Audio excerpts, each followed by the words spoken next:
In this special Christmas Eve edition of 8 Period 7 News, I will be telling you all about the Civil War. With disease running rampant in many Confederate Army bases, many Southern, or Confederate, as they like to be called, soldiers are wondering why they're fighting the war. They're left without hope, without purpose. So we asked our resident historian, what would you say is the primary cause for the war? We'd like to think that the Mexican-American War was the cause. We understand why our resident historian said that. I mean, after the Mexican-American War, America gained more land than they knew what to do with. So we had to make some new rules. But why did we have to make new rules? So why didn't the United States follow through on the original compromise? Why make a new one? Well, nobody wanted to cut California in half. Besides, slavery was a very delicate issue. New compromises had to be made to deal with the new situations. Because Polk was an expansionist president and wanted to save some backwards people, he was very determined in getting Congress to say yes to this war. So he managed. He marched to the Rio Grande, got some American blood spilled on American soil. How did marching to a river start a war? Well, when Texas joined the United States, it believed that the Rio Grande was the border between it and Mexico. That's what the agreement between Texas and Mexico said anyway. But Mexico didn't agree? Mexico thought that the Nueces River was the border. It will be difficult to understand why we can't stick to our promises if you don't understand that the United States isn't really a united country. When we started the war, we weren't completely sure we wanted to go to war. I mean, Congress said no, the president said yes. More importantly, many Americans weren't really convinced that this war was in their best interest. Both the Northern and Southerners knew that the land gained from this war would likely be slave land. So, I mean, as you can understand, many Northerners were angry. More importantly, right now, we need to discuss what solutions did we come to.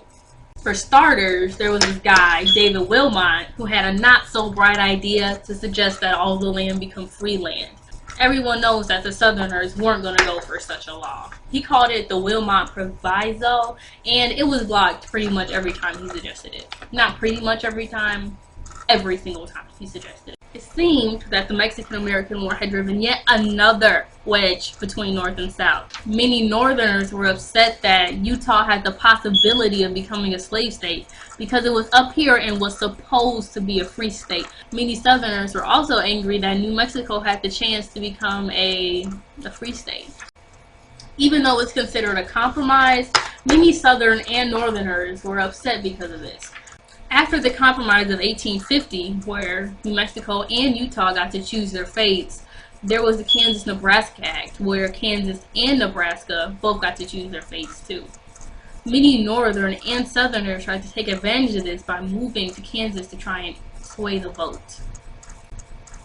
This led to what was later known as Bleeding Kansas, a series of violent outbreaks all across Kansas between Northern and Southerners. How does this relate to the Civil War? Before the Mexican-American War, there was a solid balance in Congress between slave and free states. When the war was over, no one knew what to do with the new land. The fire of the Mexican War spread further as the fugitive slave law was put into action. This law required that all Northerners help Southern slave catchers catch slaves. The fire of the Mexican-American War seemed to be dying down through the Dred Scott decision, but was later reignited when President Lincoln stepped into office. Does the name sound familiar? He was the one who opposed Polk's war, the Mexican War. So the election of 1860 couldn't have been the primary cause for the war either, huh? Oh, definitely not. I refer to the election of 1860 as the straw that broke the camel's back. So, what does this all mean?